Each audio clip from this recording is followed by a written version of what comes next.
It is a religion of peace, submission, and commitment to one God and all He created. It is a way of being, a way of life. It is Islam, and fully 1/5 of people in the world follow this faith. They call themselves Muslims. Hello, I'm Chaplain Dean with the Chicago Police Department. This is the second in a series of videos to expand your knowledge and understanding of the many diverse communities within our city. Having even a basic knowledge of a person's customs and culture enables police officers to conduct their duties in a more efficient and respectful manner. Today, we explore Islam. The Chicago area is home to more than 400,000 Muslims. Many are immigrants from around the world, but many more are second or third or even fourth generation Americans. For example, within the United States, the largest constituency of Muslims happen to be African American. After that, you have many Southeast Asians, Pakistanis, Indonesians, Malaysians, and then down there, then you have some, Arabs. And there are Muslims of every stripe, of every color and nationality. There are white Americans who are Muslim, African Americans who are Muslim. There are Russians and Chinese and Japanese who are Muslim. It's very important to keep in mind that Islam is not an ethnicity. It is simply a very basic religious creed. Muslims believe in one God who revealed Islam through all the prophets, with the final prophet being Muhammad. Abraham is like the father of the three faiths, they call it. And the Christianity and the Judaism, it's all linked together. We're all of one God. That is the very definition of Islam, is to submit oneself to the message of God. We must stand for the protection of life. We stand for law against crime. We stand for morality and obedience to the law. As human beings who are living in the society, we're very committed to the upliftment of this society. And that we see as definitely a religious obligation. We bring a strong essence of moral values, family values, social values, notions of justice, notions about community service and social interaction, which are an inherent part of Islam, but which are also very important in the American fabric. A Muslim place of worship is called a mosque. The imam is the person who leads the prayers. The Islamic holy book is called the Quran, and God is often referred to as Allah. So the word Allah is nothing other than an Arabic word for God. In fact, many of the Christian population in the Middle Eastern areas, they refer to their God as Allah because it's just an Arabic term for God. Muslims practice the 5 pillars of Islam. These are witness, affirming the absolute unity of God and accepting the prophecy of Muhammad; worship, offering ritual prayers 5 times a day to God while facing in the direction of the Kaaba in Mecca; charity, obligatory donation annually of at least 2.5% of accumulated wealth; fasting, complete abstinence from food, drink, and conjugal relations from dawn until dusk by able-bodied adults during Ramadan; pilgrimage, visiting the Kaaba and other sites in Mecca at least once in a lifetime. Muslims will conduct their daily prayers privately if possible, or publicly if necessary. When a Muslim prays, he prostrates or she prostrates him or herself to the ground and puts their head to the ground. And again, it's not a prayer unless you have seen this before or been around Muslims that you're accustomed to seeing. If law enforcement officials, if police officers have to contact some Muslims, it would be best to avoid those times when people are focusing on prayer, especially in public places. Friday is the holiest day in Islam. Between 12 noon and 2, Muslims gather at mosques for congregational prayers. Very, very sensitive, the Friday prayers. And the mosque is very, very sensitive. If you have to go in the mosque for a criminal, I beg you to have the same respect you would have for a Catholic church or for a Protestant church.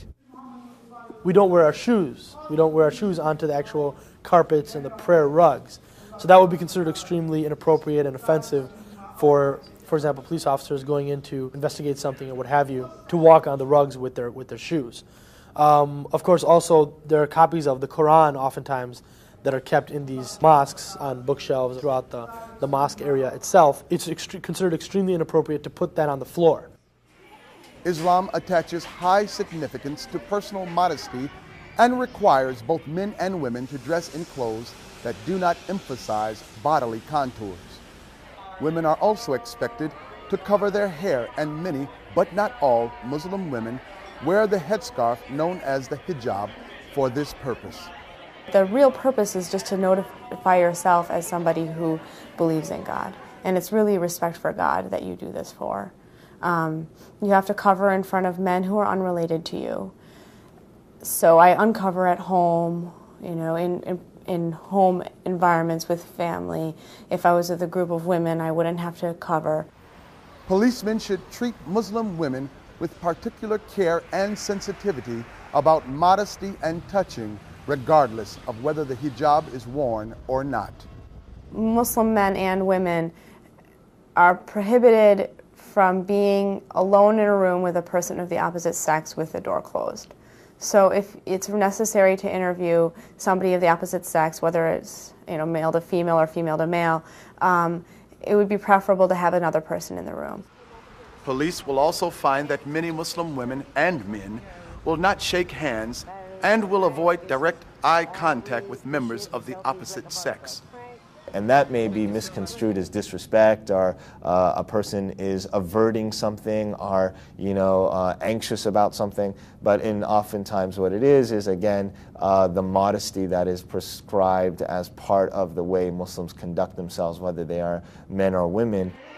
The headscarves and long skirts worn by some Muslim women lead to erroneous assumptions that Muslim women are somehow oppressed. A lot of times people think that Muslim women haven't really had much experience, or are not allowed to do many things, and I think that couldn't really be further from the truth. Nothing holds me back as far as being a Muslim woman. I mean, once you really study Islam, if you're in university and take the classes, you'll see that Islam basically was the first women's liberation movement. It helped the poor. It helped the women from being oppressed. They can own their own businesses, they can own their own property. They were given voting rights from the very beginning in the Islamic tradition. And Muslim boys and girls are equally cherished and keep their parents equally busy. Our children go to school. My daughter is a typical teenager. She's fascinated with basketball. She plays for the school team. Both my children are into tennis. They follow it very closely because that is one of my avid avocations aside from work and other community work. Like Muslim women, Muslim men wear a variety of dress. Head coverings such as kufis, skull caps, or turbans are not religious requirements but cultural preferences. For a man to remove his hat or that which is covering his head is much less of an issue in public than it is for a woman. Many Muslim men also grow beards in deference to the Prophet Muhammad. Cultural dress does not necessarily mean the person is foreign. Assumptions based on a person's clothing should be avoided. Muslims aren't necessarily from somewhere else. Just because a woman wears a headscarf doesn't mean she came off the boat from somewhere. Because a lot of times people meet me and they think, oh, this is a foreigner, she doesn't know how to speak English, she's not educated, and then I turn out to be pretty normal. Dr. Lena Shabandar was in fact born here and educated at Northwestern University. Muslims are valued members in all professions. I was born in Jordan. I lived there for the first 10 years, and then I immigrated to the United States. And I've been living here for the last 23 years. I've been a policeman with the Chicago Police Department going on 6 years. My brother's a policeman. I have a lot of good friends who are police officers that speak Arabic, and they put their life on line for the American public. Police officers, doctors, teachers, attorneys, parents, students, volunteers. Muslims integrate the tenets of their faith into all aspects of their lives.